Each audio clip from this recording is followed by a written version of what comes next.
Hi, good evening, everyone, and welcome. You are at the Multnomah Neighborhood Association October General Meeting.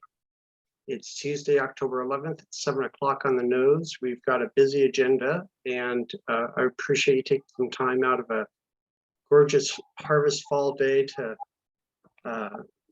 attend a meeting, especially one on Zoom. Let's just get straight to it. We've got a booked agenda here. What I do want to show here real quick is the agenda.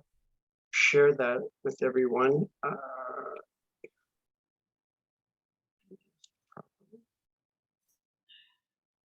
Just in case. Now, that copy of the agenda, of course, is on the drive, the public drive.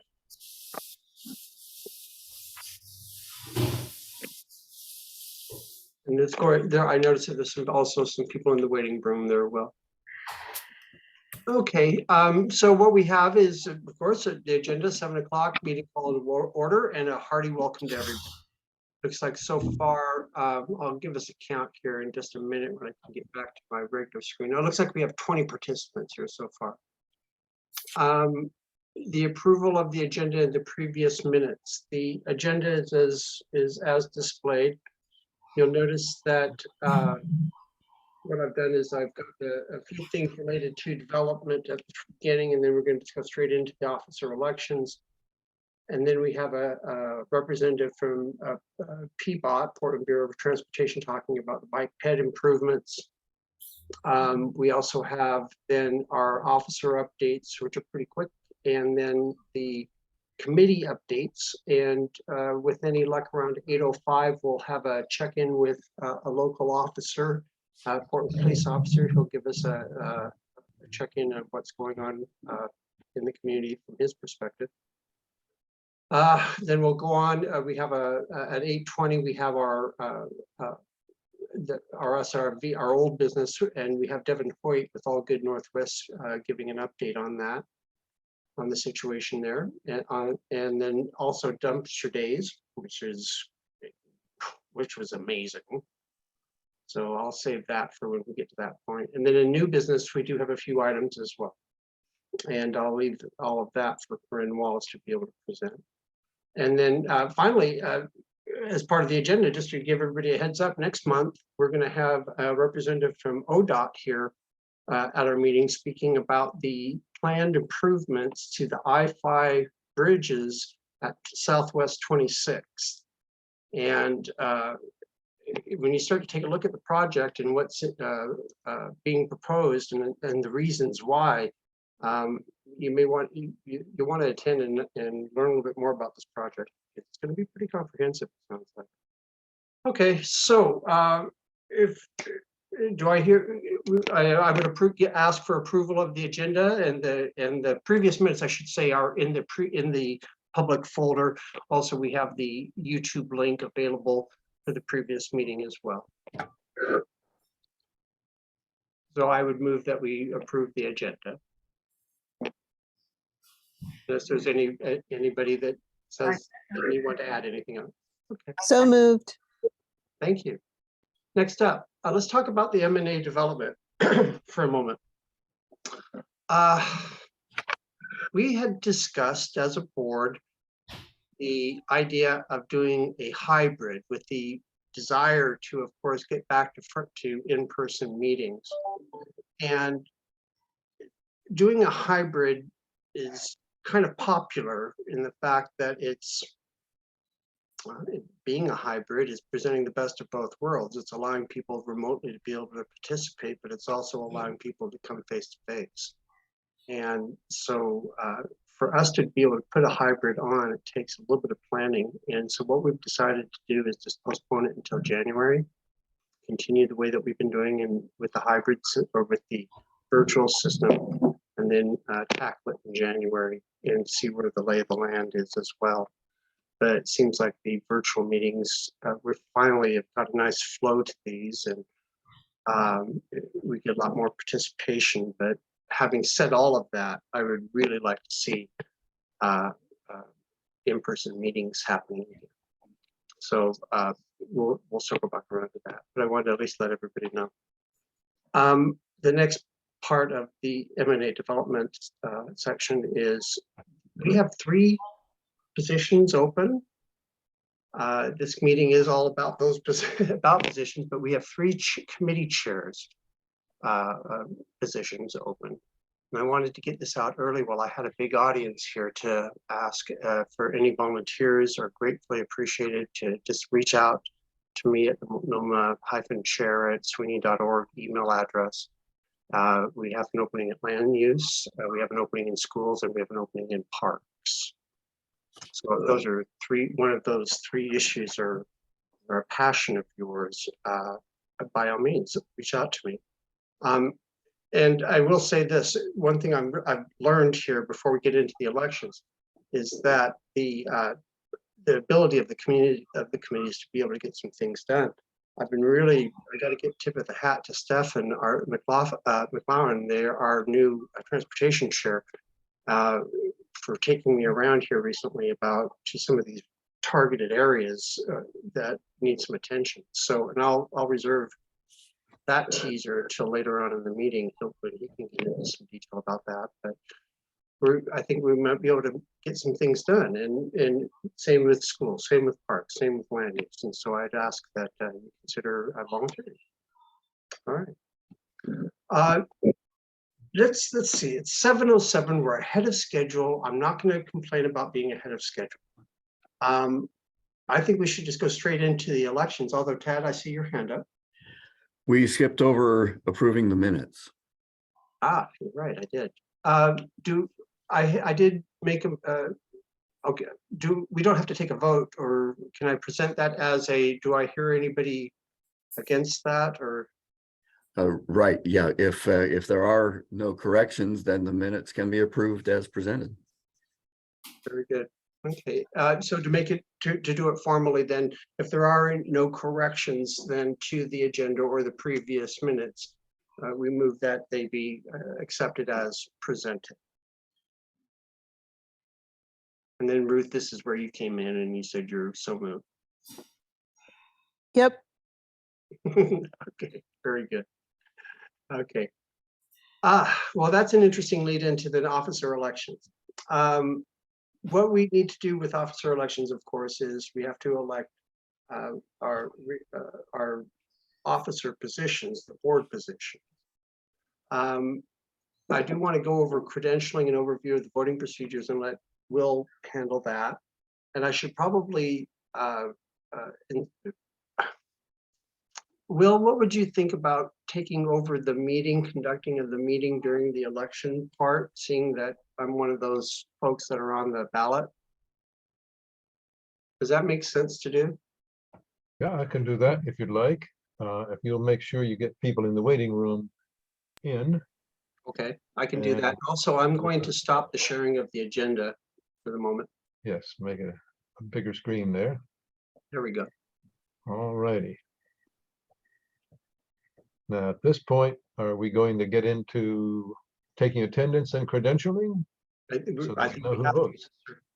Okay, well, for people who may not know, only members of the association can vote for officers and board. Actually, right now, this is also a board election. The way our board is set up right now, the officers are the board, but it's basically an election, and any sort of voting, any sort of decision making by the association has to be done by a member. And membership qualifications are pretty straightforward.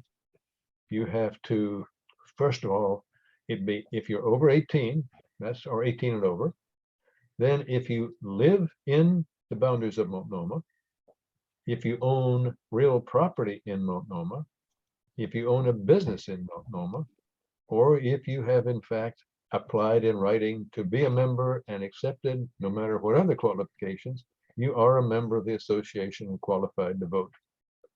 If you're not sure whether you live in Multnomah, there's one easy way to go. You can go to portlandmaps.com. That's all one word, portlandmaps.com/search.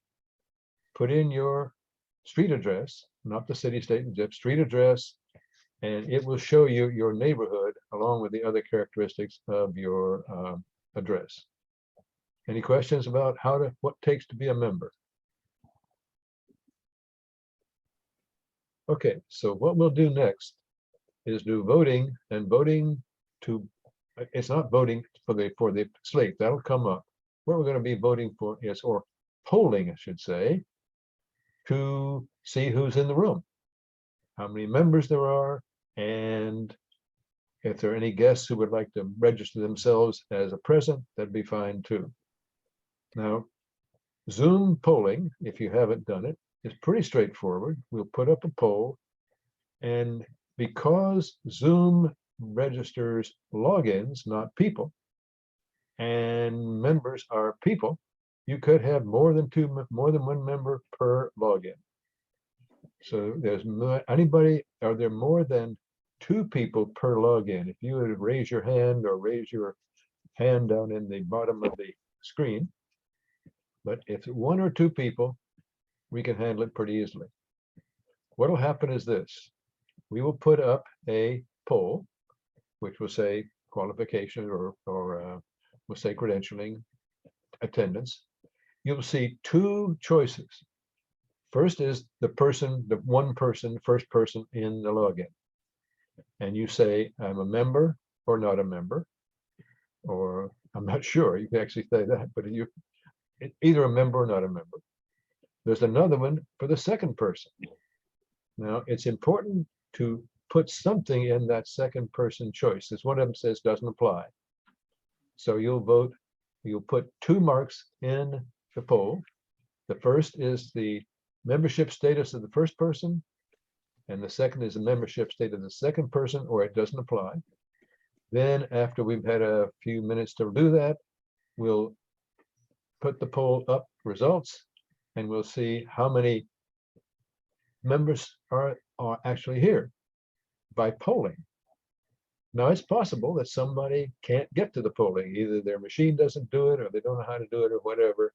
So after we've taken the machine polling, we will ask anybody who wasn't registered by that to say whether you're a member or not, and your name, so that we can record you for membership purposes. When we get done, we will have a count of how many members are present and some sense of guests in the room. Okay, that's the process. Are there any questions about that? You raise your hand, or I don't know if you know how to, if you don't know how to raise your machine hand, on your screen, at some point, there's reactions. You're at the bottom, the reactions button. Click the reactions button. There'll be another one that says raise hand, which I will do now, and a little hand will show up on the screen. Okay, any questions? Okay, let's take this into this poll then. Okay, here we go. I'm launching the poll.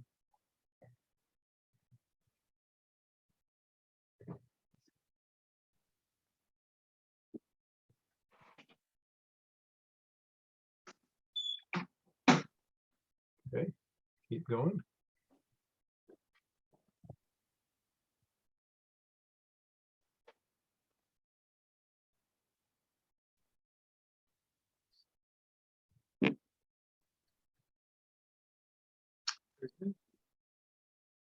How are we doing there? We've got 22 of 24 people have participated. So at this point, there's one that can't participate. Anybody else has not been able to vote? I'm going to do 5, 4, 3, 2, 1. I'm ending the poll. Okay. Now I have a count of 17 people who have 1 member of the poll, 2 people who have 2 members on the poll, and nobody has 3 or more. We also have 3 guests who have registered there. Okay, so that's the first step, and I'll share the results at this point. Okay, everybody take a look at 17 out of 22, 2 out of 22, and nothing, and 3 members guests. Now that's the number of logins which counted, 17 plus 2, which is 19 logins. We then count the 2 other people who were on the two-person login. So we add 2 to that, and we have a count of 21 members present. Now, if anybody was not able to use the machine poll who's a member, raise your hand or otherwise signal that you need to be recognized. I'm going to stop the sharing at this point. Okay. Anybody who did not register, was not able to use the machine poll? Okay. So in that case, I would think that we now have present 21 members of the neighborhood association, which is a quorum. We need 10 plus a board member. So we can proceed with the meeting and the regular vote for the slate. Okay. Okay. Now, at this point, we now have 4 people running for office and running for the board.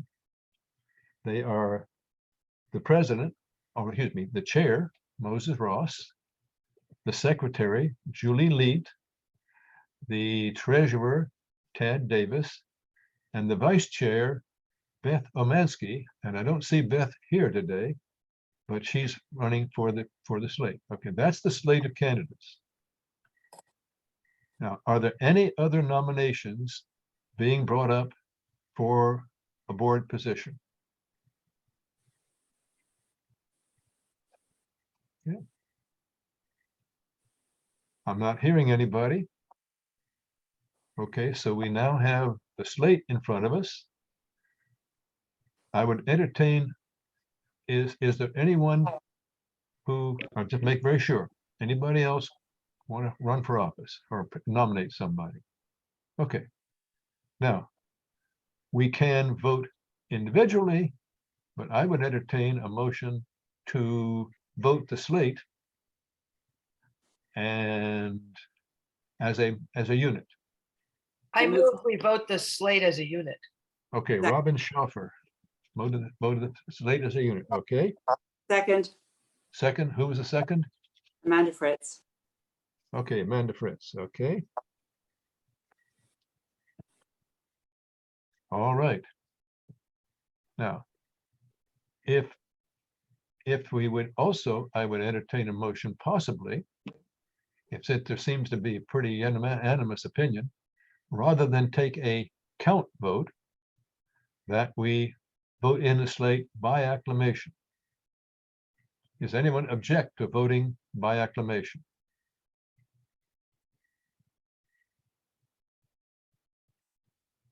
All right, great. We're a quiet crowd here. I'm sure I'm not missing somebody. At this point, then I would call the question a voice vote. Unmute yourselves if you want to, or raise your hand. All who, I'd rather all in favor of acclamation. Let's do a round of acclamation for the people who have volunteered to serve this neighborhood association now. Woo! Yay. All right, at this point, I appreciate people's cooperation and help. I want to do one before we go further, to recognize that these 4 people serve on the board. Others serve as I do as the chairs of committees. I'm the equity chair. We have Corinne Wallace, who's the transportation chair. And we have, where do you go? Stephen McLaughlin, who is the who is the land use chair. And Beth Omansky, who serves as the public safety chair, as well as being the vice chair of the committee. These people have stepped up to take action on this neighborhood association. We as a neighborhood association can't even depend on these as the total number of people necessary to do the work. There's simply too many things to take care of, too much to really be a good representative neighborhood association. So I would urge anyone who doesn't have an official position to step up for a project or an activity or something where we need somebody to do it. You don't have to commit yourself to being a committee chair or an officer, but make it a really representative, active neighborhood association. The vote is complete. I thank you for your work. I'm going to hand it back to Moses. And before we go forward, I do want to call on Robin. She had her hand up here for a moment. Robin, go ahead. You're muted.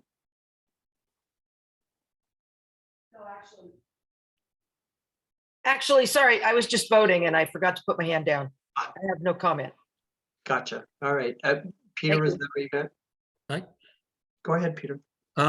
I just wanted, for the record, make a small correction to Will's announcement that Stefan is now the transportation chair and Corinne Wallace is the chair of the street closure committee. All correction. That's my wishful thinking. Thank you very much. Stefan is the transportation chair and Corinne is doing other things as an active volunteer in other capacities. Call me the stuff chair. I just do stuff around here. So, She does stuff. She does stuff. That's what's here. That's what we need. People that just do stuff. thank you, everyone. Thank you, everyone who's serving. Well, I sure appreciate you clarifying that because, you know, it goes beyond what the board does and officers do. It certainly goes down to the committee levels and, you know, the committees are only as strong as their leadership. And my appreciation for that just was today with when I went just yesterday, I went around with Stefan to physically see these locations that are being that need attention as far as safe walkways throughout the neighborhood. And it was a real eye-opener for me to be able to see a bigger vision of how this could really tie into a real overall neighborhood plan, you know, walking through being able to go from A Park to Spring Garden Park to Gabriel Park and be able to walk on sidewalk the entire way. That just thrills me. And so to see them face to face and then to have Corinne and to have Stefan all very excited and starting to get those balls rolling. It's going to be fun to see what we can get done as a neighborhood association here. So some fun stuff. And Stefan, I know I don't mean to steal your thunder, but because I know you have a solid report, but I guess I'm trying to edify you here before you give your report. All right, folks. Well, I'm going to suffice that to be my chair's report, but I do want to say thank you very much for your confidence to giving me this role for another year. I want to get some things done, and it feels like this first year was like a learning curve, tremendous learning curve, and I want to take this second year and not have, you know, break through and have a good sophomore season, if you will. So thanks, everybody. Beth is not here. Our vice chair is not here, so she will be deferring to Patrick for the safety report, and he also has some other things as well to share. Tad, next up is Tad and then Julie. So Tad, you're our treasurer. Congratulations, sir, for you. You're financially liable for another year. Cool. The treasurer's report looks like it has for a few months now. $171.29 in the general account, $362.28 in the community events account, $81.81 in the land use account for a total of $615.38. That concludes my financial report. But a question for you, Moses. We received a copy of the CT12 from Lee this week. Just checking to make sure that's on your plate. Thank you. I've been meaning to, I have to come to a place where I have a printer to print that out to then sign and scan, and that has to do with state filing, yes? Yes. All right, thank you. I will do that. I'll take care of that. And last but not least, the world traveler and our secretary, our humble secretary, Julie. I don't have anything for my particular role. I might be adding a request for new business for consideration to arrange quarterly cleanups in the neighborhood, like we do, like Hillsdale does. But I'll put that onto the new business next month. I have been, you know, I remember you mentioning those projects sometime back to me, And I've been paying attention in throughout the neighborhood, and I'm seeing people with wearing the vests, using the tongs to go out there and pick up the cigarette butts or whatever it is. You know, sometimes there's a couple of them, sometimes there's just one. But they're, you know, it's kind of chugga, chugga, chugga. And so, yeah, good stuff. Thanks. Thank you very much for that. Okay, let's go from officer report straight up. Oh, wait a second. Where are we at here? Peabot, holy smokes, 26. I see what I did. I skipped ahead. I can go straight to Peabot right now and still be safe. Oh, Patrick, okay, I'm back on schedule. Okay, back on schedule, 7:30. Okay, I see what I did. So that means that we have our Peabot speaker, and that was, if I remember your name, gosh, wasn't that? I can introduce him, Moses. Yes, that's right. We talked about that. Thank you very much, Stephen. Yeah, and I just want to make sure they're here. Oh, I see. Yep, Sean's here. So, hi everybody. I'm Stefan. Moses introduced me. If you haven't seen me before, I've taken over as a transportation chair, and we are really excited to have Peabot come join our meeting this week or this month to talk to us about a project that I'm very excited about, which is the Multnomah Walkway between 37th and 40th, and then also between 40th and 45th. And we've got Sean Canny, who's with the planning group over at Peabot. And Sean, I don't know if they're here or not, but Steve Segethi and Ashley Lopez may be joining us as well. And so I will turn it over to Sean. Will, you might need to let Sean share his screen. Awesome. Yeah, thank you for that Sean introduction. has permission to share it. He can share the screen anytime he wants.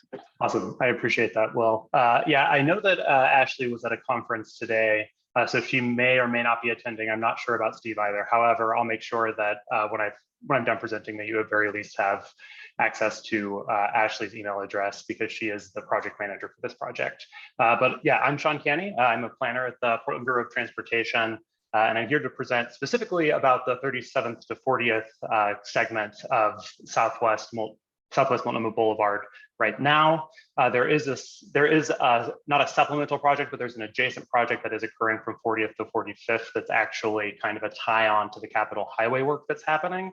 I'm working on getting some clarity from the project manager and the engineers on that one, but I will be sure that I'm in contact with Stefan and Corinne, and then anybody else who's interested as well, as we do learn more about that project. And I'll go ahead and start sharing my screen.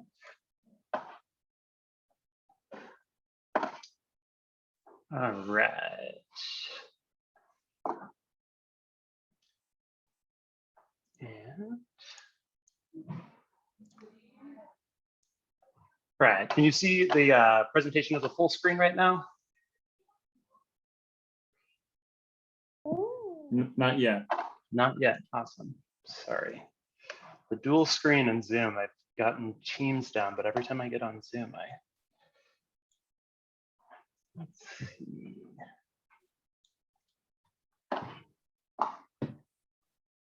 Let's try that again. What about now? No. All right.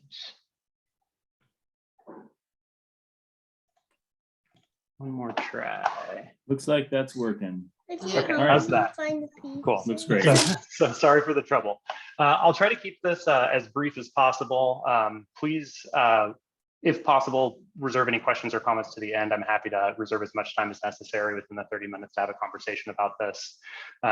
Again, my name's Sean Canny. I'm going to give an introduction of this project, consideration of some existing conditions, and then presenting the design concept itself. And then we'll talk about next steps and kind of a rough schedule for this. I will preface by saying that we're in the design concept stage right now, so we're not even at 30% design. So what I am presenting today is just a concept. Happy to take any comments, any feedback when I'm finished presenting.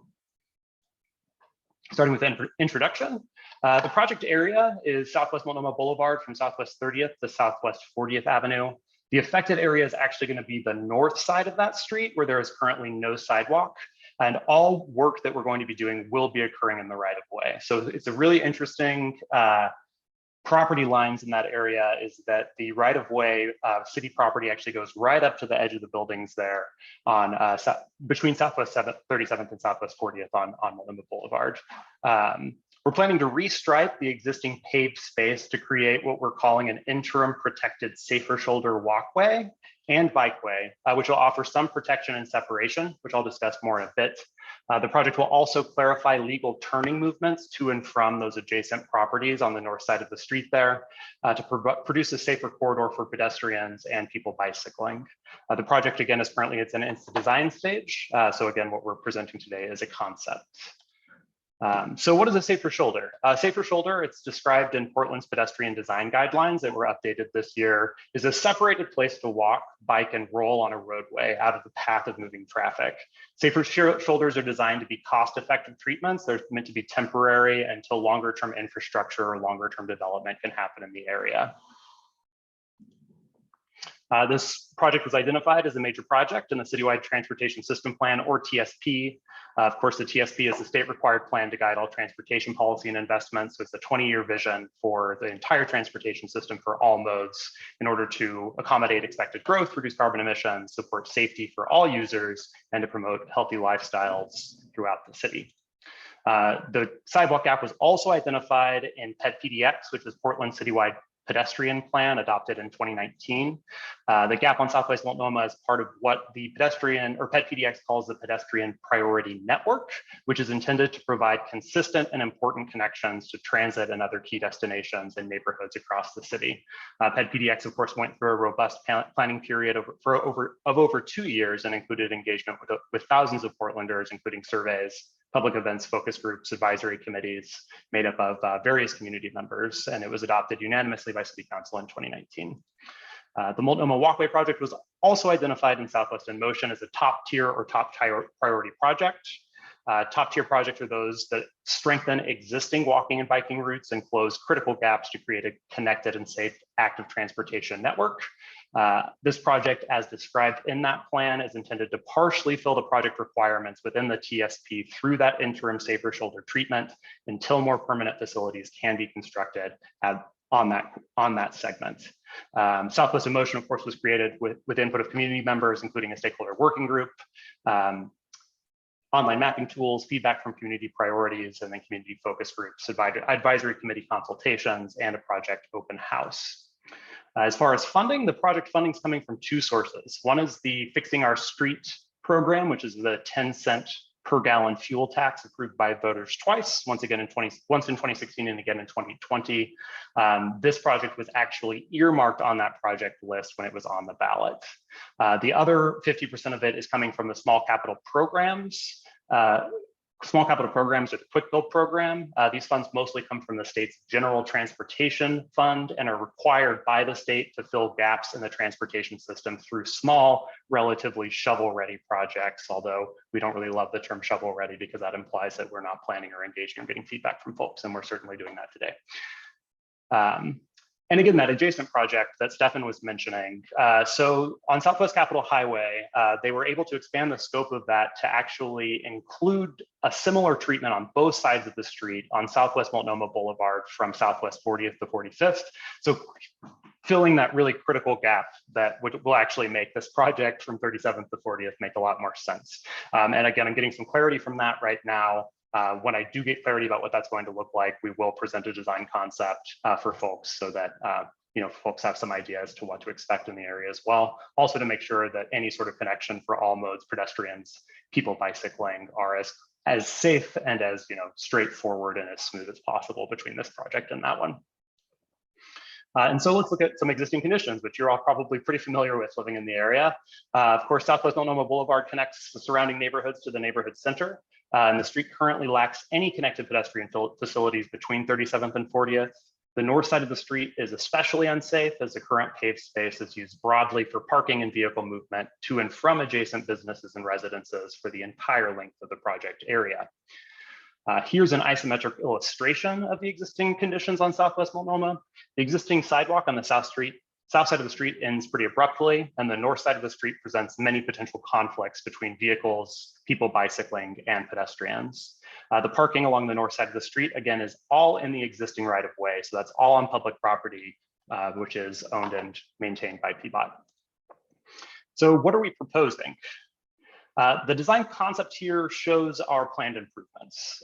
All changes will occur again in the public property. We're working to restripe the existing paved space to create a protected, safer shoulder, walkway, and bikeway.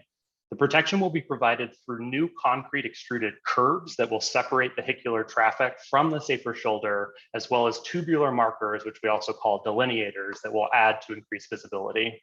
The new walkway and bikeway will be painted to define the pedestrian area and the bicycle area, and markings will be added to define which area is which. Yellow will be used for the walkway and green is going to be used for the bikeway.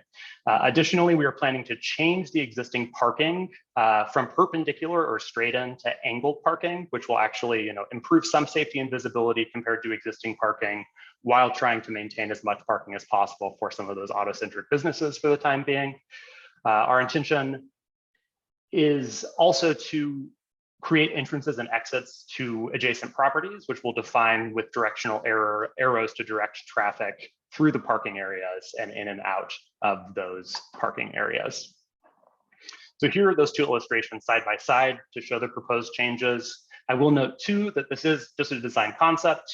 It represents proposed changes, but it's not an actual reproduction. So people might notice that the spacing of the driveways is not 100% accurate in this. We're just trying to cram as many concepts into one isometric drawing as possible. But I do have the overhead CAD proposal in the next slide. So we've got the aerial view of the existing conditions on the top with clarified driveways roughly marked in red and the existing parking roughly marked at all for much of the project length. Parking generally is not marked for most of this length, and so parking is a bit haphazard. And so our measurement of what parking exists is at best an educated guess. The bottom image is the design concept with the angled parking shown. There are also clarifications as to the specific impacts to entrances and exits to affected properties. All areas accessible to vehicles will be dashed, and any area not dashed has physical separation through those extruded curbs and tubular markers. And I can return to this too as we're talking. So if I fly through this and you're like, I haven't seen it yet, let me know and I can go back to it when we start having a conversation. And let's look at next steps, what we're kind of proposing for our schedule right now. Right now we're in the community outreach phase. So we're currently conducting outreach like this as part of the early design stage this year and getting community feedback on the design concept. We'll use that feedback to refine the design and share that with you all and other stakeholders again, either later this year or early next year, depending on how many design alterations we need to do. And during that phase, we'll work on coordinating construction and finding a contractor for the work. We're expecting to construct the project by 2024 at the latest, but that's, it's a little bit of a loose timeline right now, just kind of depending on the kind of feedback that we're getting from folks. And we'll of course be ensuring that Ashley is available to work with adjacent property owners and people who use the road to minimize any sort of impacts during the construction phase, which because it is just kind of a grind and paint project is intended to be relatively short, weather dependent. And of course, time for some questions. Happy to offer some space for those. Sean, we have one person raising their hand. Amanda, go ahead, please. Hi, I may have missed it, but is there any improvements from Multnomah Village to 40th? That's a great question. Right now, there are not, and there's not really any budget to do that currently. However, I think we have received feedback from a decent number of folks that that's something that is of concern, whether there's that, kind of the old Capitol Highway segment there that is kind of a slip lane for lack of a better term, but there are no proposed improvements currently for that. So it's fine for bikes maybe, but not for pedestrians. It doesn't really help pedestrians getting from the village to the neighborhood at all. Right. Thank you. Absolutely, thank you. Good comment. Stefan, your hand up, and then Bill Southworth is second. Sure. And I was just going to point out, and Sean, maybe you can jump in on this too. There is in Southwest in Motion a tier 2 project, which is called the Troy Street Infill. And I believe that project would give you that connectivity, would essentially have sidewalks that go from the village all the way to where the post office is, which would get you to 40th and Multnomah without having to walk in a street. Yes, but I think that's currently tier 2. So I don't know, Sean, if you want to explain yeah, that. absolutely. So that is a project in Southwest in Motion. It is tier 2. So funding has not been secured for that. We're currently working on tier 1 projects right now. But I also acknowledge that while that will definitely improve connectivity for pedestrians, doesn't solve the specific issue therein with that old Capitol Highway segment. When we did present to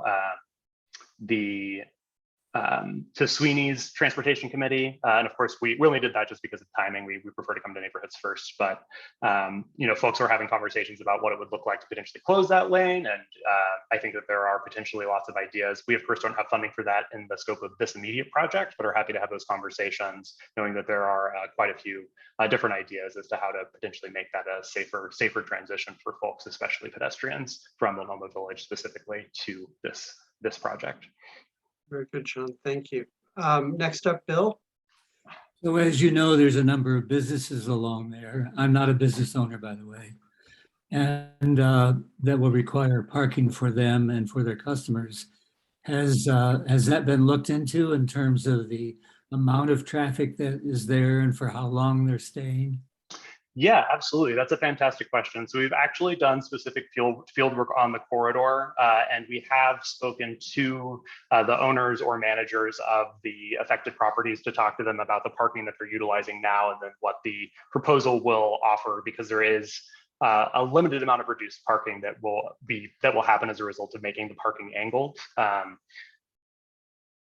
But yeah, we're still in conversations about that because it seems that use kind of varies from season to season and from time to time. And so we're having specific conversation with the affected business owners to see how to best support them. And again, I'll just reiterate that, if we were to do this project to as close to code as possible, we would actually, which would require more money. We would be pushing the walkway right up against the properties themselves and actually eliminating all of that parking to create parallel parking, which would, not eliminate all the parking, but reduce it by a good 75 to 80%.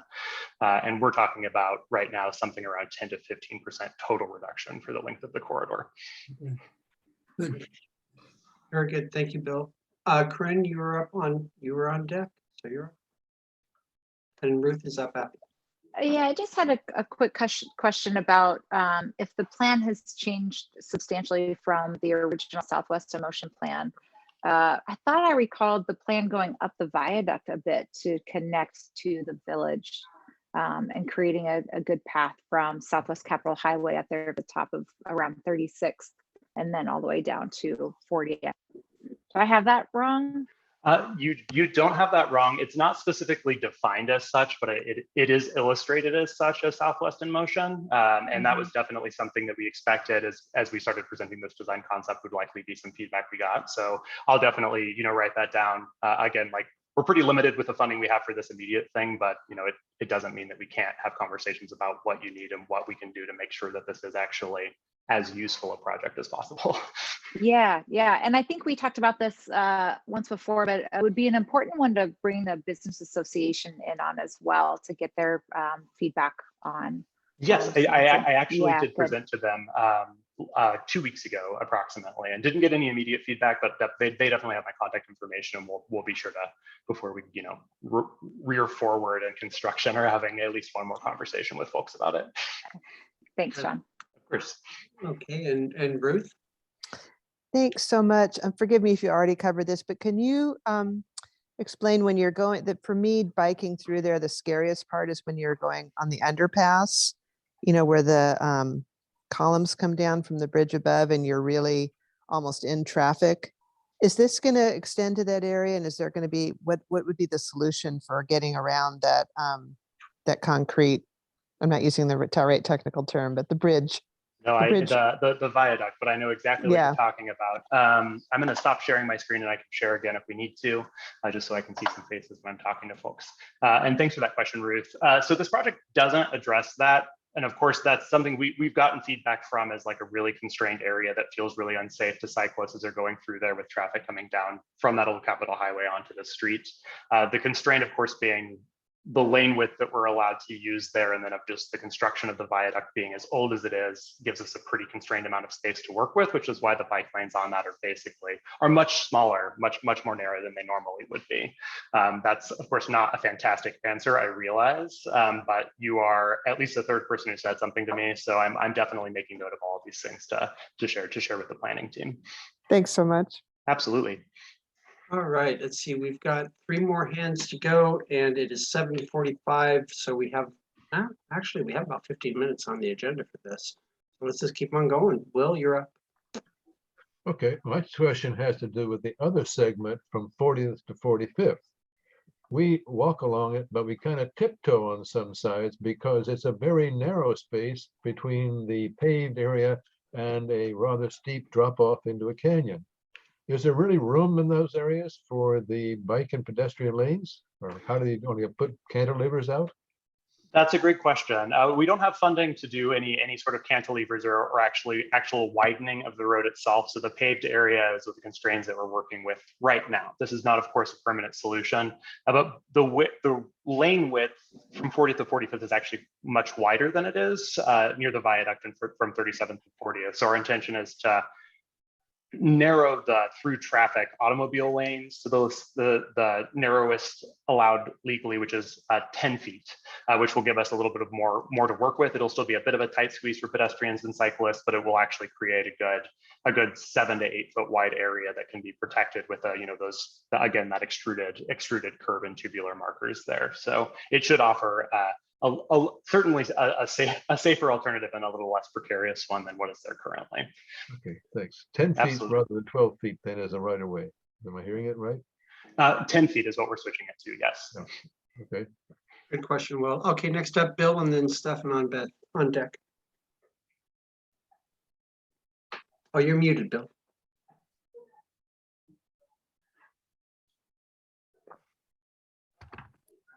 Okay. As you know, good solutions are matched very well with problem and its root causes. And I'm wondering if there's anything major in the way of how you define the problem or problems and the possible root causes that go with them that you've not been able to address and that you're still looking for a solution. Oh, well, that's a great question, Bill. That's a good conceptual planning question. I appreciate it. I mean, in the realm of root causes, I mean, we're of course dealing with Multnomah being an incredibly auto-centered road developed in as such that we currently have a specific amount of roadway to work with and a specific amount of funds with which to address how unsafe that corridor is. So, I mean, root causes, comes down to many things. The root causes in transportation is that we concentrated on planning and building for automobiles and for freight for decades. And we, have learned from those mistakes as contemporary planners, but now we're trying to do our best to improve the infrastructure that currently exists with the limited funding that we have to do our work, which of course is not a perfect solution, but it is the best we can do right now. And again, I'll reiterate, I know that, when we say something like interim, this is the best we can do right now, this is an interim solution. And the question is kind of, well, how long is interim? And of course we don't know in government, funding for transportation is so fickle that it's dependent on so many different factors, the current federal administration down to whether or not voters pass the bonds that we use to improve streets. So we could have a long conversation about that, Bill, and I'd be happy to do so, but perhaps better suited to another time. I'd be happy to send you an email if you'd like to have a conversation with me about it. Okay. Very good. Good question here. Next up, Stefan, and then on deck, Maria. I was just gonna maybe clarify a couple things. One, the comment about biking by the bents for the viaduct. Yeah, it's super tight.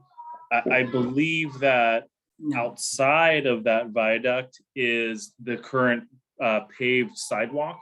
So Sean, correct me, it'd be basically, it looks like there's the bumpy ADA yellow thing right before you get to the road.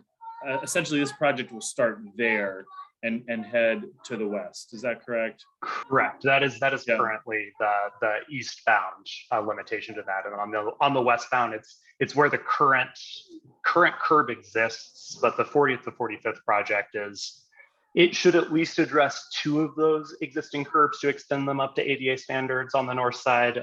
Currently getting some clarity about that again as to whether it will be all 4 or just 2. Yeah, and then regarding root cause, Sean, I know that we've discussed this, especially between 40th and 45th. That was a old rail embankment, and was never envisioned to be a place where people could walk to get their children to Maplewood School for kindergarten. And so it's a relic that's not up to current design standards. If PBOT were to address it and try to widen it, all of a sudden it would be required to bring it up to essentially ODOT design standards, which would mean a massive embankment or a bridge or things that I would imagine that these temporary fixes will be there well until I'm not in this neighborhood anymore. So yeah. And then lastly, I wanted to point out, I think for people to get a good visual of it, if you've been on Beaverton Hillsdale Highway, there's portions of it where along that roadway, you have that extruded curb with the white delineators. The only difference is instead of there being a hillside going up with blackberries that are encroaching that thing all the time, this should stay relatively well maintained and not have any of those issues. So it'll be much more pleasant. Good observation. Very good. Maria, you're up. Hi, Sean. Thanks for coming. My question is, how does this project's timeline in terms of construction dovetail with all the other projects in the area? You know, there's the current project on Multnomah, there's the West Portland Town Center, there's the one by the post office. So there's a lot of construction in the area. And so how is the project's timeline and construction gonna dovetail together to just mitigate some of the traffic issues during construction? That's actually a great question, Maria. I do not have an answer for you, but I do know that we can get that answer as we move forward from the project manager who actually works for the CDD department. So the folks who are working on engineering and design and actually the delivery of the project and not just the planning of it. And I know that's essentially one of Ashley's main roles, is to ensure that we minimize the amount of frustration as possible through the construction of this and then of all adjacent projects as well. You know, it looks like, sorry, I went off the wrong one. Oh, we do have another question. Okay, Maria, thank you for saying so, for asking that. Jill, you're up. Go ahead and unmute. Hi, I came in just a little bit late, and maybe I missed it, but could you please reiterate what is the tentative scheduling of this project? Yeah, so we're currently in the design concept stage right now. So we are currently conducting community engagement, roughly scheduled through this winter, and then construction itself is scheduled to occur right now by the year 2024. So the schedule is very broad currently. And when we do get clarity about that, as we start to finalize and really solidify a design, we can certainly offer some more clarity about what that timeline looks like. Excellent, thank you. I can answer part of Maria's question then, because the Capitol Highway project that is working on the stormwater by the post office and all the way up Capitol Highway should, even if things go very, very badly, should be long done before 2024. Yes, they should. And even the adjacent project for the Safer Shoulder that's scheduled to be from 40th to 45th. As far as I understand it, and its scheduling should occur before this, which may seem strange that this conversation is happening prior to that conversation happening. But again, it was something that was scoped as an addition to the Capitol Highway project kind of as at the last minute. And so, yeah, definitely. Anyway, all that to say, this segment, from what I understand, will be occurring by itself when those other projects are complete. All right, and last but not least, Peter Sampson. Thank you. This is a little bit off topic, but we are talking about the intersection of 40th and Multnomah. So there has been a left turn signal installed for a while now. Can either of you guys tell me when that might go live? That's a great question. I actually am not sure. I'm envisioning that will probably go live when the safer shoulder is constructed from 40th to 45th, because they'll narrow that roadway and there still will be a northbound left turn lane there as well. And so they'll probably make it go live at the same time as the other direction going live is my estimate. It would be my assumption, but I'm not entirely sure there. I will say though, at that intersection, one thing that didn't come up, and I'll just mention really quickly, is proper zebra striping will be added to that intersection at all for pedestrians. And then for the bike lane itself, we're fantangling with engineering right now to ensure that that transition is super smooth from 40th through the intersection onto the other projects safer shoulder. But I do know that the extruded curb for cyclists will go all the way up to the edge of that zebra striping. So it will actually be a protected zone from cars that are trying to take a right. So it will actually, force cars to stop, look, and take a right. So there won't be any risk of any sort of, folks have mentioned that there's a tendency for cars to kind of cut through that really, really quickly. And this should slow them down and actually create kind of a nice island for people bicycling. Thanks so much. Yeah, absolutely. Well, Sean, I really appreciate you taking some time out. I know it's in the evening and you probably had a full day, but obviously there's a lot of questions and a lot of input that we have. And between Stefan and Corinne and other folks that have other comments on this, I'm sure we'll be talking more and talking about these priority projects for sure. Yes, So, absolutely. yeah. And we definitely have some programming coming online for a little bit of funding from from Fixing Our Streets that's being programmed for some Southwest projects. So you all, if you haven't yet, you should be hearing from one of my colleagues, Corinne, pretty soon about that. I will stop taking your time, but I will copy and paste for you, Moses. I can only direct message to you, but the project web page is available there if you want to share it with folks. That offers the design concept. People can sign up for updates about the project as it moves forward there to get on the mailing list. And you might be able to just share that in the chat. It looks like I can only share it with either the host or the co-host for some reason. I can't share it with everyone. So if you don't mind copying and pasting that for me, I would really appreciate it. And then I'm just putting my personal email address as well as sean.canny@portlandoregon.gov. If anybody has any, additional questions or would like any, additional information from me, I'm happy to share. I see the link here. Okay, yep, and I got it here, Sean. So now let me see if I can do it to everybody. I can. So boom. Sorry to give you a task, Moses. That's perfect. Thank you. Okay, and before you go, I want to end this section of the meeting with an email that was sent to me by longtime resident Patty Waitman Ingridson. I always mispronounce her last name, but she was a neighborhood association leader and longtime resident, her and her husband. And I just want to share what she shared with me about this particular section. She wrote to me and said, just have to share that we girls walked back and forth from the Multnomah County Library, the little red building, near the viaduct, and carrying armloads of books onto 45th. We crossed there to get to Maplewood Road. The Multnomah Boulevard shoulder was not very wide, and even in the driving rain, we turned down drivers offering a ride. It has been drilled into us not to get in a car with strangers, so we didn't. One of our games when walking that stretch was to see how many different cigarette wrappers or beer bottle brands we could tally. One person would write and the others called out the brands. There was plenty of litter there in the 50s. Maplewood Road didn't have much of a shoulder either. The worst part was walking along the edge where the train track had been. It was straight down on the west side and the track had been paved to become Maplewood Road. That is the part of Maplewood Road that is curved. They filled all that in and houses are there now. One last thought that few would remember today. Garden Home was the main road until they pulled up the track and paved the track area to become Multnomah Boulevard. However, it only went to 45th. In the early 50s, they paved the last section, which was a straight road to Garden Home.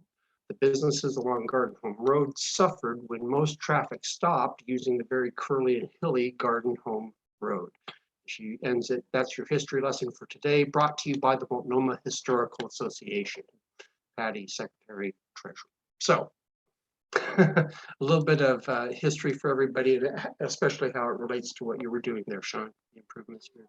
Yeah, thank you. Thank you so much for sharing that. And thank you, Stefan, for helping clarify a few things for me as well. And then thank you to all for all the feedback. Again, reach out to me if you have any more questions. We'll be in touch more. And then thanks to everyone for the time and space as well. You got it. Thanks again. Thank you, All right. Sean. It is 8 o'clock on the nose. We're 5 minutes early, and I'm going to get into the committee reports, and I'm going to go straight to our very patient Officer Derry. Hi there, sir. I see you there, but Patrick, Patrick, take over for me, please. Well, I guess I'll take over for Beth to give a report on the Public Safety Committee, for which we didn't really share much. I'm missing her, and I hope she's doing okay tonight. Our efforts to abate graffiti have been going well. Some of the more persistent tags have been painted over on the side of Zinc, and also that long wall behind the Rustics Pub on 22nd between Barber and Multnomah Boulevard. So that's good. There's a few other tags around which we're paying attention to. I don't know if that was a result of reporting or subtle cajoling of the owners, but we'll take it as a win, and we'd like to continue that effort. The second is the one-page one contact sheet. I think Moses, I think that's in its final stage, and hopefully can be accessible on the website, unless there are other corrections or additions. I think from our standpoint, it's ready to go. Fantastic. We'll get Will on that. It actually is on the website already. Okay, thank you. Because it's fairly large to take up the space, but the link is prominent. When you have contacts, there's a section of contacts specifically for Safe Rest Villages, and a link to the comprehensive contacts list after that. And we can move it around. It's available. Thanks for the work. Really good work. Thanks, Will. And then thirdly, I guess I'll also introduce Officer Josh Derry, who is kind enough to join us. And Officer Derry, and I said in my email, if you have any crime stats that you'd like to share with us from our neighborhood, or any particular public safety tips, we'd be happy to hear those, and then we can open it up for Q&A after that. Sounds great. Thanks for welcoming me. It's good to be here. No stats specifically. Things are, as you're noticing, the graffiti things are down, and I would recommend, yes, keep making the phone calls. Yes, keep making the reports. Do it online. If you have the ear of the owners of the properties, just stay the squeaky wheel, because that's how these things are going to get taken care of. On a safety note, things I'm noticing as it's starting to get dark a little bit earlier. We're talking about street safety. We're talking about Multnomah Boulevard there. I'm noticing a lot of folks out on their bikes because it's still pretty pleasant in the evening, but their reflective gear isn't up to standards. They're harder to see. They haven't checked the lights and their batteries on their bikes. Some of those things do take batteries instead of run off of the power of the bike itself. So just on those lighting issues, and as we start to see, the shorter days and the longer nights come into play, make sure your outside lighting is adequate. Crime prevention through environmental design is a big thing. Make sure your shrubs are cut back and the dark areas and the little hidey holes just aren't there anymore.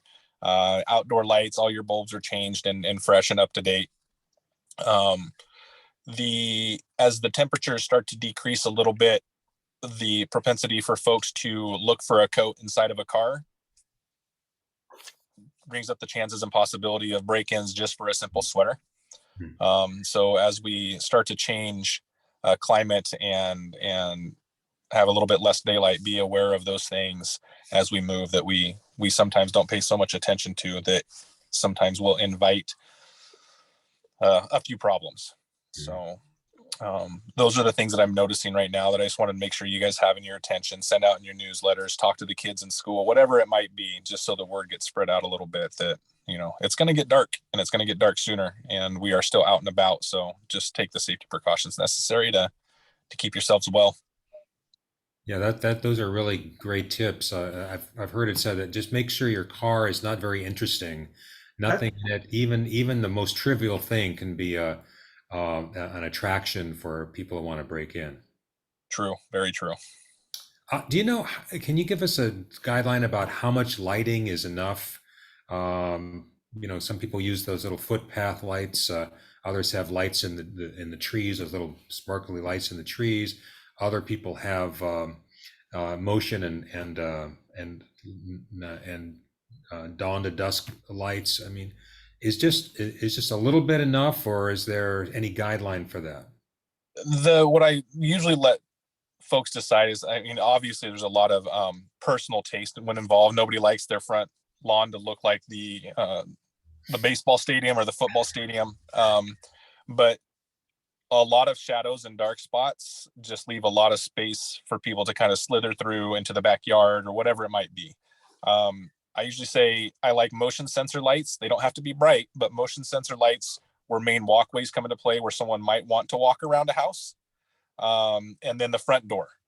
Front door is always nice to be lit. It's where you walk to when you go in. If you don't go in through a garage, it's a safety thing. It's not just for being less inviting to someone who wants to steal something off your front porch, but less inviting for that very small fraction of people who want to get more aggressive and do something heinous as you're walking into your home. It's not been so popular here, but the home invasion type burglaries where they see someone go to the door with a key and see that as an opportunity has been happening in other areas. And we just want to do what we can to disinvite the easy, the opportunistic criminal. And so just nice and lit when you're coming in, nice and lit when you're going out, and then motion sensor lights for when you're not around is usually just a good way to go. Thanks for that guideline. Moses, I'm going to turn it back to you for Q&A since you're in charge of the timeline and the agenda tonight. Sure, thank you. We've got a few moments. If anybody has any questions for Officer Derry. I do know, Officer Derry, that you're working out of, or you use the Multnomah Arts Center as kind of a center point, a touchstone. In your travels around the neighborhood, is there anything that if you were to say, is all well out in the neighborhood from your perspective so far? Things are looking good. There's been very few instances. There's little things that have come up that are in the actual neighborhoods away from like the apartment complexes and things like that. Those are different type of issues. We've had a couple cars stolen from driveways, but those have been folks who we have the ease of having the keyless entry now. We keep a key in our pocket and we can open the door. Sometimes that causes us to leave a key in a cup holder, not thinking about it because it's just there and you push the button and it starts the car. A few folks have left their keys in their cup holder and walked away and their cars have disappeared. We try to get through the streets and up and down the streets as much as we can, but we just can't be on all of them all the time. And opportunistic folks, they'll just walk by and check door handles and to get inside and push the button and see if it starts. So little things like that, but nothing very worrisome, nothing that is really causing a lot of concern away from our normal little trouble spots that we, kind of routinely go to. We're not getting a lot of calls from the businesses right now, which is great. So we're happy with what's going on right now. Right on. I'm glad to hear that, sir. I appreciate you being frank about that. Jill, I see your hand raised. Me again, sorry. So renters got hit Sunday morning. They got broken into. Somebody was going for their ATM, and they didn't limit themselves to the ATM. Switch got hit a couple of weeks ago, 2-3 weeks ago, and then and that was a blowtorch used. and they came back later because they got interrupted. So they were really determined. And next door to that, the little shop of drawers was hit with a blowtorch maybe a couple of months before that. So they're next to each other. That seems like an odd commonality. But Yeah. I think that there was something else like yeah, Mad Sass had that fake social influencer that was well, there was death threats and extortion and all sorts of crazy stuff and the guy actually showed up in the place. So that's kind of nutty, but not a break-in. Not a break-in, but extortion nonetheless. Yeah, if those are being made, like those reports, if they're happening during the morning with Officer Graff, he gets to them before I get here, and we don't have a lot of overlap, so we don't have a lot of time to compare notes all the time. They're not happening in the evening right now. They're happening probably late at night when we're like there's one person in Southwest trying to hold the fort down, so to speak. Yeah, it was 5 a.m. for renters. I think that's by the time they got in, it was 5, because usually these are 4 o'clock, 4 to 5. Well, my experience with theft in the village, it's been between 4 and 5 a.m. is the hot spot. So yeah, that's just stuff that I have heard of lately. Yeah, well, keep that stuff on your neighborhood posts. So everybody is aware of how they're trying to do it, so people can try to take the appropriate precautions. Blowtorch things are really tough to get around, though. Like some of these people get pretty creative with entry methods. So some of them will use the little window shattering devices, but we've had a couple crews throughout the city, not just here, going for ATMs and trying to get to ATMs. They're using trucks. They're using, anything they can to pull doors open and pull machines out if it comes to that. So it's those aren't very frequent, but they are occurring, and they're usually using a stolen vehicle to do it. So even if you see the vehicle and a license plate, it's rarely the owner of the vehicle doing the crimes. Oh, I see what you mean. Yeah, they stole the vehicle to be able to perform the crime. Absolutely. Yeah, just as a quick note, and we'll go to Bill and then we'll wrap this up. The ATM on the Wells Fargo on Beaverton Hillsdale Highway sometime within the last 2 months got hit, and they were trying to do that. It just always surprises the hell out of me, the logic of trying to steal the entire ATM. I'm sorry. If they're trying to be creative, it seems like it kind of a futile effort. You think there'd be a better way, and especially a lot of those have little tracking devices in them. So you take them to a garage and you try to open it up. Well, it's only a matter of time before the owners show up with the appropriate authorities to get it back. So well, you make me laugh. I didn't know that. That is yeah. That's right up here with the paint bag, with the paint bomb in the bag of cash. Yeah. All right, Bill. Thanks, Jerry. Bill, go ahead. You're on mute. So the quick question is, you mentioned a few trouble spots that you normally go to watch. What are those trouble spots? Those are typically apartments. It's not specific neighborhoods. What the populations is typically inside of apartments is a little bit more transient population. They come and go and move more frequently. They're not established in neighborhoods and things like that. And so we just see more calls to apartments. Apartments also have very thin walls, and so you could have a heated argument with your partner, whoever it might be, and the neighbor next door thinks it's excessive, so they get calls. They call us and let us know, and we have to show up. The other spots are neighborhood concerns about specific camps that are growing, like the one over by 26th and Barber. It's getting larger. We are aware of it. We're watching it. We have moved a couple things. The underpass now underneath on 26th, all the trailers have been moved out. Yes. But just because they move, they always have to find somewhere else to go, and so they will look for somewhere else to go. Our neighborhood response team is aware. They're watching. The garbages are piling up, so we just keep making little reports. The 311 number that's there for the everybody to call when they have camping concerns or livability issues that they're seeing, health hazards. I recommend everybody use it. It's a great tool. They say you only need to call once a week or only need to call once about an issue, but I say call daily if you see an issue. Let them know that you're concerned and that, you know, this is your home, and you want to make sure that they know how much you care about it. So let them know. You know, solid advice, folks. Solid advice here. We're gonna Moses, can I just add one last final thing? Sure, of course. Be brief. We've had conversations about what traditionally was called Neighborhood Watch. Our guest last month kind of discouraged that approach, that model.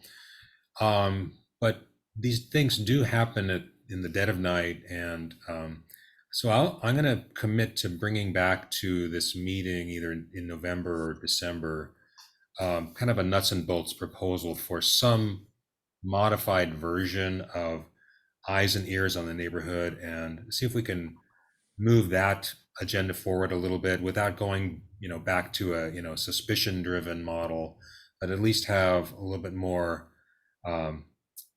eyes and ears and those hours of the day and night that seem to be problem hours. So not to discuss it now necessarily, but that's kind of where my thinking is when I hear about things that happen between midnight and 5 a.m.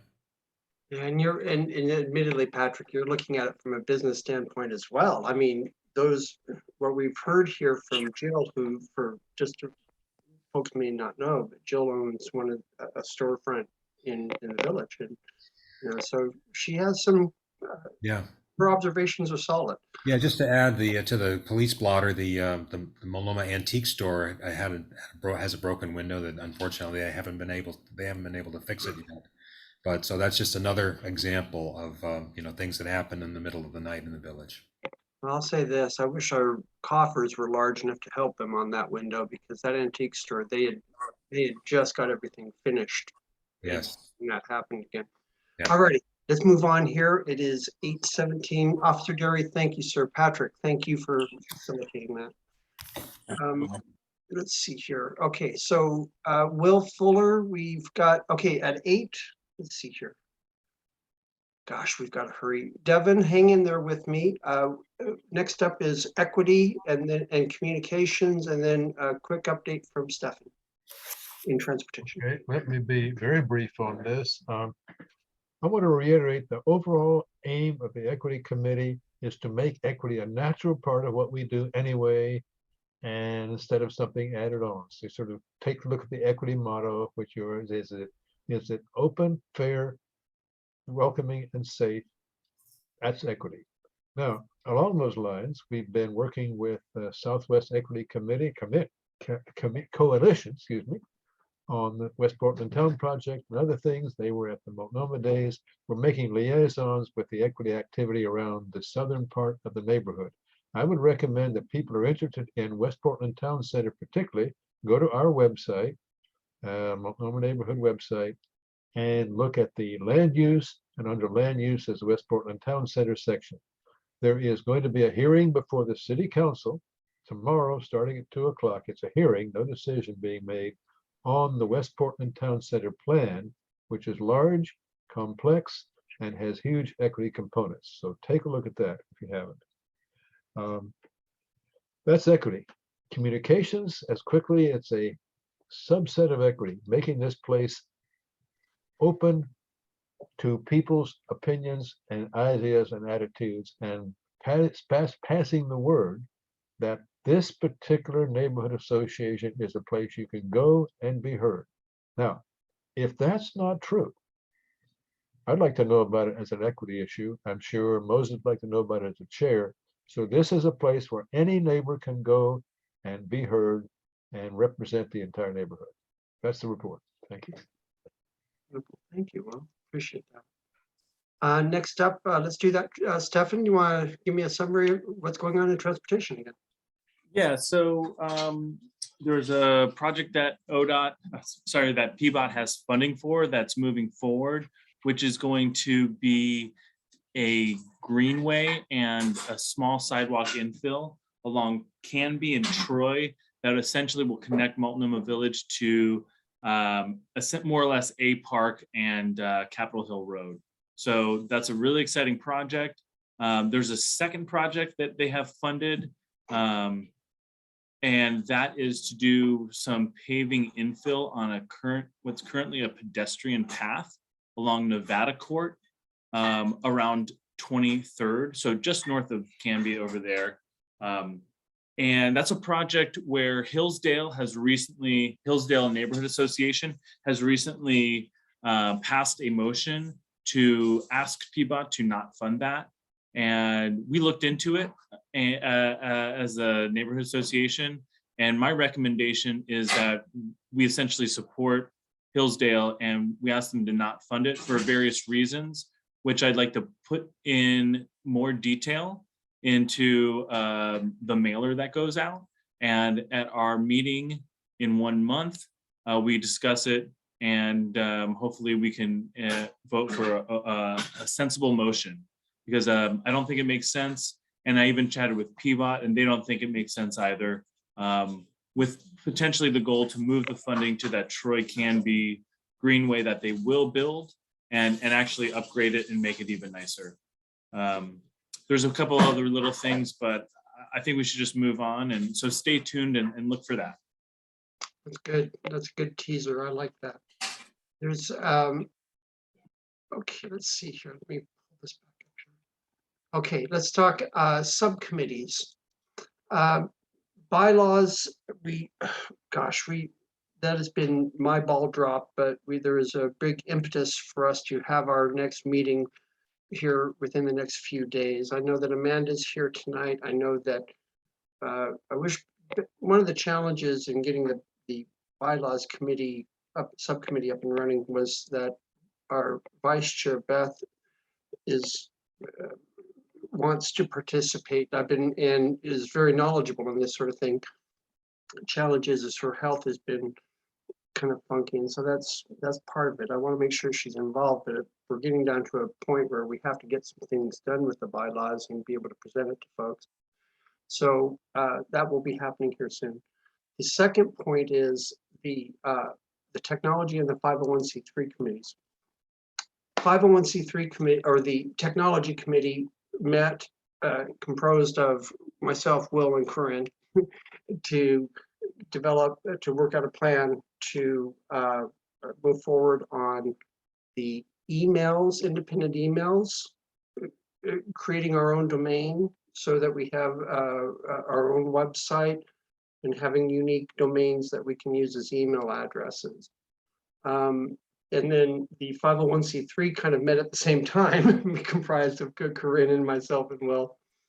And we talked about what needs to be done moving forward, proposing the changeover of our neighborhood association to a 501c3, the pros and cons of that. Corinne, did I summarize that well? I hope I did. Yeah, that was about right. Okay.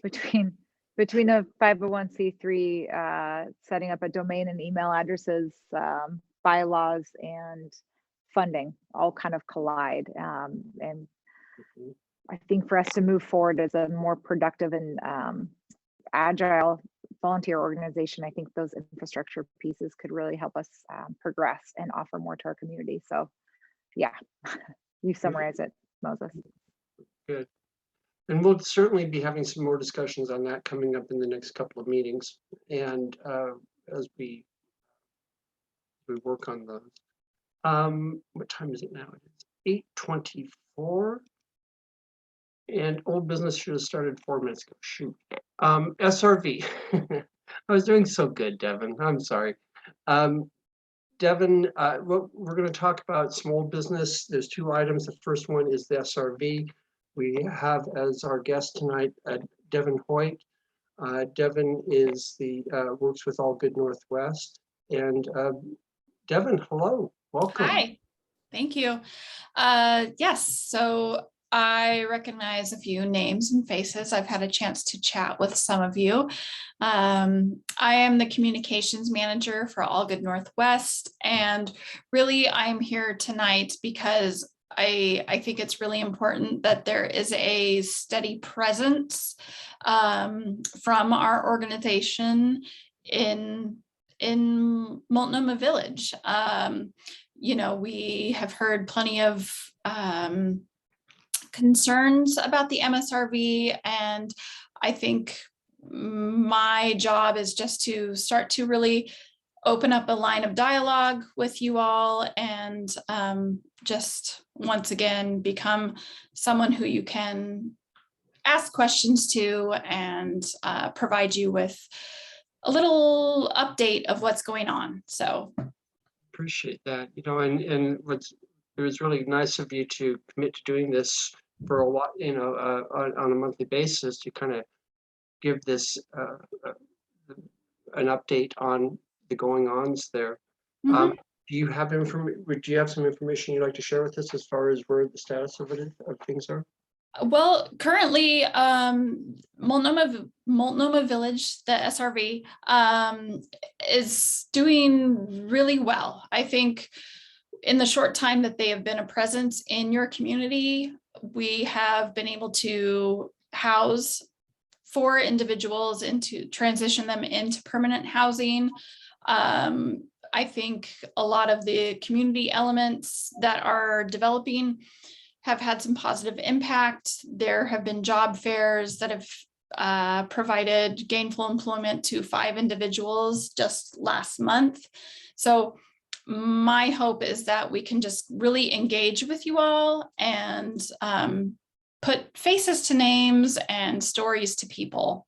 So at this point, I just would love to hear kind of what some of your questions and concerns are, so we can begin to engage in ongoing conversation. Sure.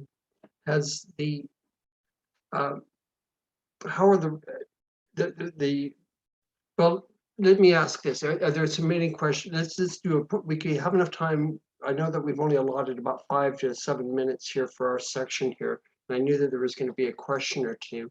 Jermaine, I see your hand up. Yeah, I was wondering if the referral process had been streamlined yet, because there is a camp under the Bertha Viaduct. It's not in Multnomah Village, it's in Hillsdale, but it's set to be swept in the next month. Okay. And there is a young couple that I would love to help find them a place to go to, because they don't know where they're going right now. Mm-hmm, mm-hmm. Well, at this time, unfortunately, All Good Northwest doesn't have any sort of say over who is referred into MSRV.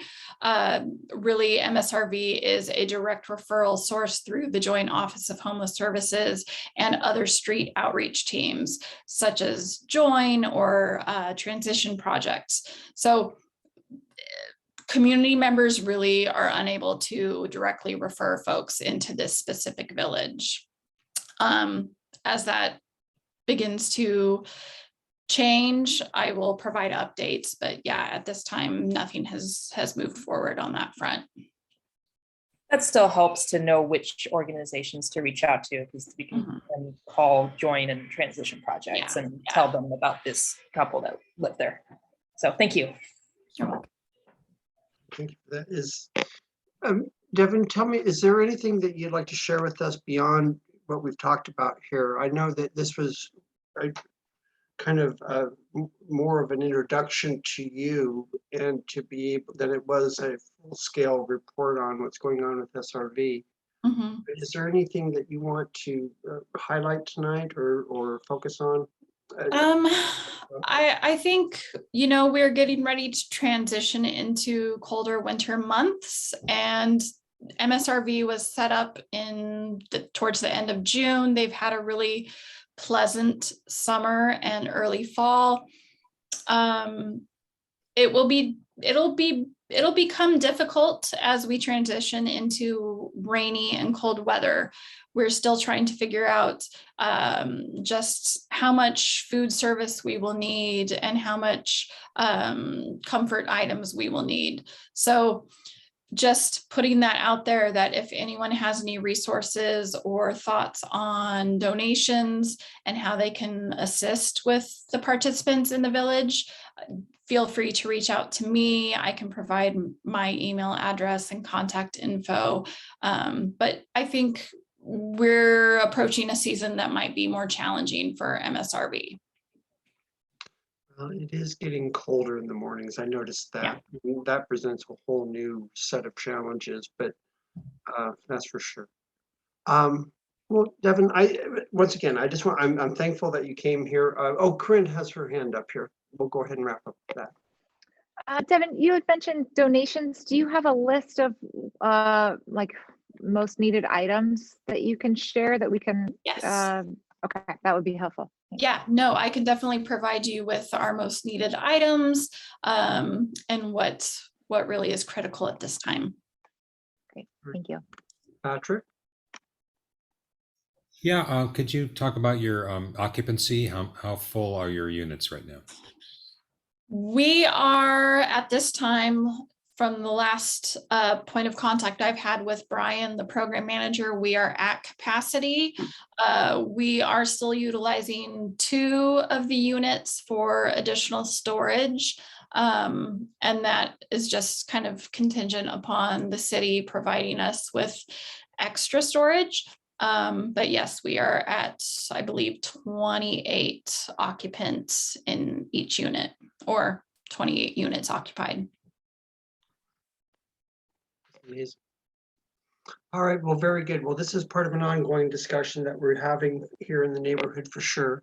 And there will be other opportunities to talk about this. But Devin, I appreciate your willingness to come visit us and get to know us here at the neighborhood. Thank you so much. I appreciate you. Thank you. Thank you. Next up is a dumpster days debrief. And Corinne, you're back up again. I'm going to talk I'm going to pass it to Corinne. Go ahead. Okay, thanks, Moses. We had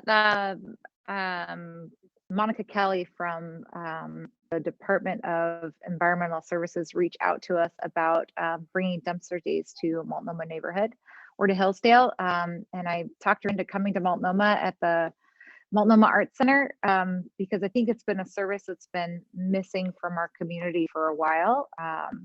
And they brought 3 giant dumpsters and said they would be available from 9 to 1. And we were full by 10:15 or so, which, told us that we definitely have a need to do this again in the community. And hopefully too many people didn't get turned away feeling real upset, but the city has a lot to learn, and this was only their 2nd of 6 events that they're doing around the city, and they were definitely taking some notes.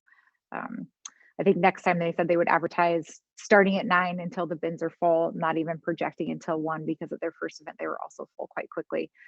They took mattresses and microwaves and furniture and just about anything. I think one learning that I took away from it, Moses and I were out there with gloves, helping people unload their cars and toss things into dumpsters. And I brought a couple boxes of donuts from Sesame and tried to make it as fun as we could. But there were a lot of things that came in that could have been reused or recycled. And so I provided that feedback to Monica Kelly about how can we partner with a local organization and make a space for potentially reusable items. And then I've also talked to, my neighbor Will about how Sweeney used to do it, and they had it pretty well dialed. And so if we do it again, I'd like to take some of those learnings to how it was done really well last time with Sweeney, and what we could do differently next time to be a little bit more mindful about what's getting thrown into the landfill, and catching some things that we could reuse, potentially bringing, Ridwell out to get really creative about how we can recycle some of those kind of hard to dispose of items. And I think we could do it better, but it was fun to get out there with some work gloves and help people unload. And I don't know if anybody else has any feedback on how we could do the event differently next year. I haven't heard back from Monica about how frequently they will do them. I would imagine at this stage annually, maybe twice a year is my guess. Moses, do you have anything else to tag onto that? You know, I was amazed when I was walking to the parking lot at 9:10, and there was a line of cars going into the parking lot that went all the way up to Capitol Highway. It certainly showed a need for, people were excited about this, and the stuff. Oh my God, the stuff! Everything from wood planks to cement posts to children, it went the gamut. And so there are ways that we can improve it. But one thing, instead of four containers, we need 8 or more, just to put everything. So that's one thing. And then of course the recycling, sectioning it off for specific recycling stuff. Amanda, you have a question? I have a comment. First of all, some of us old people don't even get up at 9, so or a bit late. I mean, started later so that we could at least get our line in line.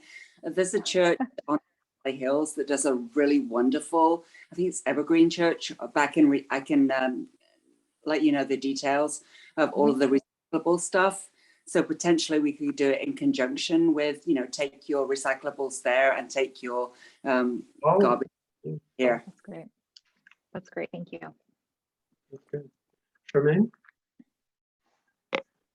I'd be happy to help with contacting nonprofits that would take building materials.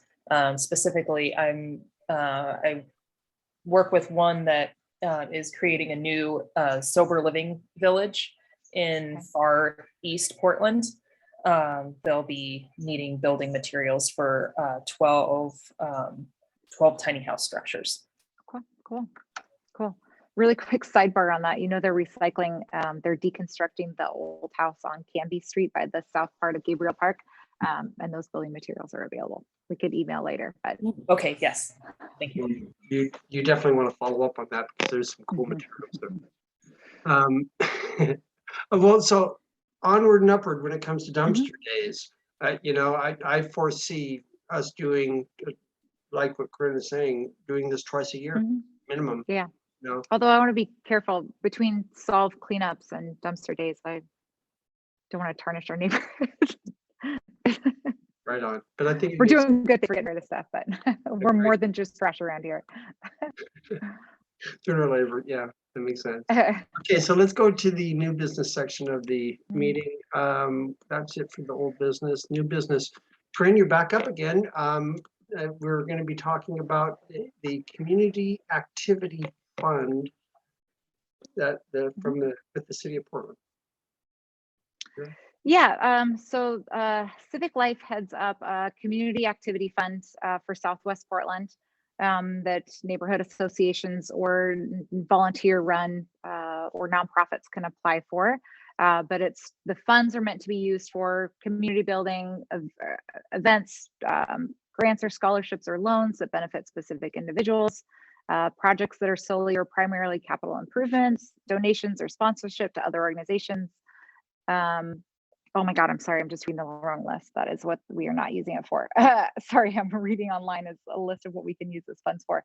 For meetings or workshops, sorry, I'm going back to that. Meetings or workshops, so like Zoom account, space rental, translations, childcare, project and event and activities, supplies or materials, communication, so like printing, website hosting, email, and then operations fees and productivity tools. So we applied for the fund, and the maximum you can get reimbursement for is $700, and we were approved for all of that. Which one side of that is that we will need to do some fundraising because it's a refund, so we have to have the funds to spend, and then Civic Life will reimburse us. But that ties back into what Moses was saying about setting up a web domain, having email addresses for all the board members and all the community chairs, um, and potentially doing some more activities in the neighborhood that we haven't had funding for in the past. And so I think it's putting us in a great direction to have a little bit more resources available to us as a small organization, and make us more impactful in our community. So I think some fundraising will have to come out of this. So like I said, it's a reimbursement. So I would love to start talking to some people about how we can do that in the neighborhood, and some of the projects that we can do in the neighborhood as well to put this money towards some good use. Anything else on that, Moses? Did you want to chime in, or Will at all? Okay. Not really. I think that that's a good summary. I Mhm. mean, it would be, it's reimbursable money. I mean, we've got to take it, we got to leverage this. I mean, we have a real motivation to leverage this. So that's good stuff. Yeah, I wanna yeah. piggyback on One of that. the things that I put on the application, sorry, real quick, Will, one of the things that I put on the application, and we've brought this up in meetings before, is partnering with the Multnomah Village Business Association and potentially taking on the M&A, taking on the leadership of the parade. And so that would be one area where we would potentially spend the funds. And then also hybrid meeting materials is one other thing that we brought up. If we want to go hybrid, we don't have any equipment. So those are a couple other things. Sorry, Will, go ahead. No, well, basically the general message is $700 is nice walking around money, but to get things done, like you're probably about $500 or $600 in equipment to do a good hybrid meeting, for example, and that doesn't include the cost of a large screen TV, for example. So be aware that the neighborhood association doesn't have rich sources of funding, so don't be surprised if you get some sort of appeal in the mail for good things we want to do, because it keeps us viable as an organization. Right. It is, and it's kind of taking advantage of the best of both worlds here that we have with Sweeney status and Civic Life status. I will certainly have more conversations about this, but I think we're going in the right direction. Certainly. Yeah. I want to introduce to everybody a new volunteer here. We're going to move on to Halloween. And Pam, we have not met, but you have been so patient waiting around this whole darn meeting. Hi. Hi. So bless you. Thank you for stepping up. I know that you and Corinne have been talking a little bit about some of these Halloween events. Sure. So this is just, it's something fun. It's something celebratory. This is an announcement and an invitation and just a little informational plug here. But we have so far a small network of Healthy Blocks road closures happening on the evening of Halloween, Monday, October 31st, from 5 to 9 p.m. That would just close down sections of road for the purpose of just safer trick-or-treating. And so this is kind of a complement to what's going on in the village from 3:30 to 5:30 with the business-oriented trick-or-treating. And we have a map actually showing the 3 existing planned road closures that we're aware of. And I sent that to Moses. I think maybe you could pass. Oh, yes, I did. Here, wait a second. Let me, where did I put That's that? coming to the whole group here. And, I can try to share my screen. No, and I've got it here too, if need. Oh. Can you guys see this? Here we go. Yeah. There it is. This is what it looks like. So this is just a live map. We're showing you right now that we have an existing closure on Canby Street, just in Upper Multnomah, and then one down on 36th Street between Dolph and Alice, and then on Spring Garden Street there by the park. What it means to do a road closure is that an applicant, somebody who lives on the section of road that you're interested in temporarily closing, basically to through traffic, is you just go to the Healthy Blocks website and fill out a simple online application, and it's free. The turnaround time, they say provide 2 weeks, but mine was approved in like overnight, one day. And in the process, you create a flyer. We actually have a template if anybody else is interested in doing this, kind of a decorative Halloween template. Maybe I'll pass that along through Moses as well. But you submit that along with the online application. And the city will probably, PBOT will give you approval to use basically personal belongings such as trash cans or other things that you can basically very easily and cheaply wheel out to safely block off your street to traffic. During a road closure like this, it remains open to neighbor access, any emergency vehicles, and that sort of thing. But you're allowed to close up to 4 blocks at a time with one of these applications. And I just wanted to let everybody know what's going on with this, because it's kind of something that we're excited about. Ever since last summer, our street had our first ever block party in anybody's memory using a Healthy Blocks permit. And it's a nice community building resource that's out there.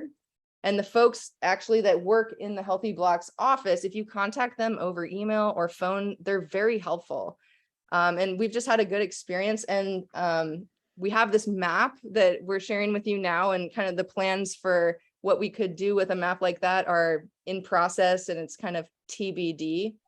But I would also plug this as just like a win-win-win, because it's safer for trick-or-treaters at dusk on the roads that we have around here that don't have sidewalks. It's convenient and fun for folks who don't have trick-or-treating age kids who might be at home, because getting that flyer with notice that the road will be closing for trick-or-treating kind of clues you in that it might be worth it to prepare some candy. And like in my experience so far, you know, on our street, it's an intergenerational opportunity to really connect with other neighbors that I just think it's a great opportunity. So that's what we're doing. Well, you know what's really exciting about it too is you're establishing a tradition of closing those roads in those particular sections. And so what's exciting is that, you know, yeah, you're just laying the groundwork for something that might become a 10, 20-year tradition. So that's cool. Good stuff. I'll share, Pam, that we did this last year on Canby Street.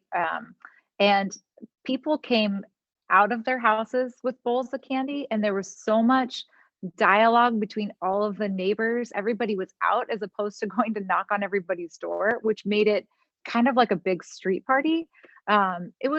It was a lot of fun, and I hope more streets will consider doing it. And Pam is an amazing resources already set up pretty much step-by-step on how to do this and how to communicate it out with your street, how to do the permit. We already have a timeline that works really well that complements what's happening in the village, since we want to support that as well. And we would love to see more streets jump on board and close it so we can have safer trick-or-treating for the kids. And then if you do, we're happy to plug you into the map. And so we can see more orange lines of where kids can interconnect and trick-or-treat until Stefan can get us safer walkability. There you go. Well, what is it? We need to promote this as much as possible, that map, or at least those locations. And wonder, we'll have to use the email to the Multnomah Messenger to get the word out. We'll have it on our website. I think the idea that what we're trying to do here is not only, Pam, not only establish what you're doing, for the first time, but then maybe after it's successful, it might inspire a couple other little sections to do it. That's what we're hoping for. Yeah, and I will also say that we have a little email list going. It's a Google Groups email address that anybody who's interested in applying or just talking about the topic or learning more can join. So I've shared my personal email here, I think, with the group. And if anybody wants to join that list, we can get you on it. And we're, you know, it's we're just getting it going and kind of seeing where it's going. But the things that you mentioned with it, maybe this can become a tradition and keep it going and like kind of build on it next year is definitely what we're thinking. And we've been talking about it for months, ever since, you know, the summer block party, and I'm only hearing enthusiasm. So I think we're excited about it. Well, Halloween is such a special time in the village, anywho. Yeah.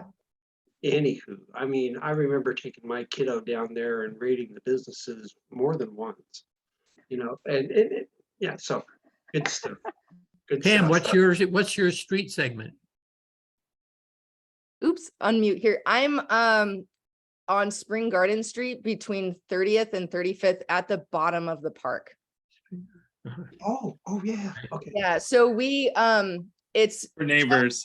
it's one block. I'm Stefan's neighbor right across the park. But it's actually the equivalent of like the length of 5 blocks. So we have 30 residences on that street right there. And we just used the mail to distribute our flyers. So we made little decorative like Halloween, literally orange envelopes with Halloween stamps, and we mailed it just to make sure that everybody gets it. You can also hand deliver it if you want. So yeah. If you live on one of those streets, buy more candy this year. Oh, Bill, do you have a question? Yes, thank you once again. I looked on the chat and I did not see the website for Healthy Blocks. Is that what it was? Can you say it again at least? Yes, so this is the PBOT Healthy Blocks permit, which is it's a block party permit. They kind of came up with a new name called Healthy Blocks, and I'm gonna get the link for it right now, and maybe we can share it in the group. Yep. If you send it to me, I'll send it out to them. Great, doing it now. Moses did send it. There's a link. Oh, there it is. Okay, here we go. Oh, come on, copy, cut, paste, copy.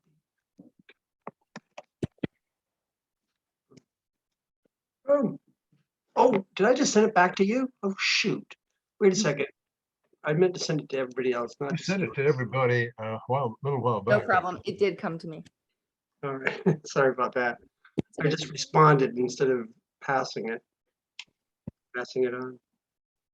So yeah, there's the program link, the Google map showing what we've got reserved.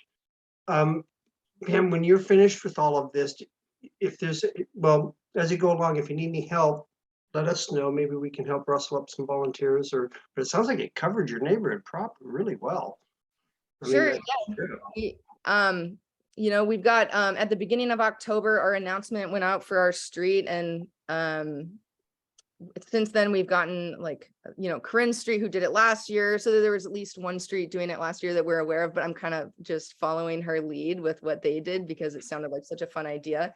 So yeah, we'd love to see if anybody else wants to apply and kind of just add to the network, just walkable areas, from the village. Yeah, it could be great. Good stuff. And just, I didn't realize this, that street at the base of Spring Garden Park goes and connects, is almost a direct parallel street to 35th. Mm-hmm. And so there's a natural walkway from the center of the village to Spring Garden Park. And it just excites me to think that we might be advocating for safe walkways to all the major parks in our neighborhood, Spring Garden and Gabriel. So that's definitely a popular idea with folks that live, kind of in that area between the village and the park. That area could be improved for a lot of safety and for sure. Yeah. We'll chat more. Great. Thank you. I'm just happy that you're contributing, Pam, and we really appreciate you. And Corinne, thank you for sharing with Pam. Okay. Is there any other new business? Hearing none, I'd like to move to the final part of the agenda, and that is just a review of our next meeting. At our next meeting in November, we do have a visitor from ODOT coming to discuss that I-5 Southwest 26 improvements there. Just to kind of put this into perspective, I didn't realize this, that those bridges that at 26 of I-5 bridges, if they go down, if they're destroyed during an earthquake or something like that, that's the last section of I-5 that has those kinds of bridges for miles. So it's really important what they're doing here, obviously, to make sure that the bridge there, I think they're also working on the bridge coming into Multnomah Blvd. So the concept here is to make them earthquake, not friendly, but earthquake preventive, seismic resistance, whatever. But so she'll be at our meeting. They'll be at our meeting next month. Is there any other thoughts of what else needs to be discussed at that next meeting? Please throw out any suggestions. Otherwise, I'll make sure to get an agenda out to everybody in time with as the items come in. Oh, what time is it? Oh, it's 8:55. I want to. Okay, let's end the meeting early with 5 minutes to spare and set a record here. I agree. Okay. All in favor of adjourning, please say aye. I hear one. Aye. I do not hear a nay, do I? Okay. All right. So let's go ahead and end the recording of the meeting. And if you want to chat for a moment, we have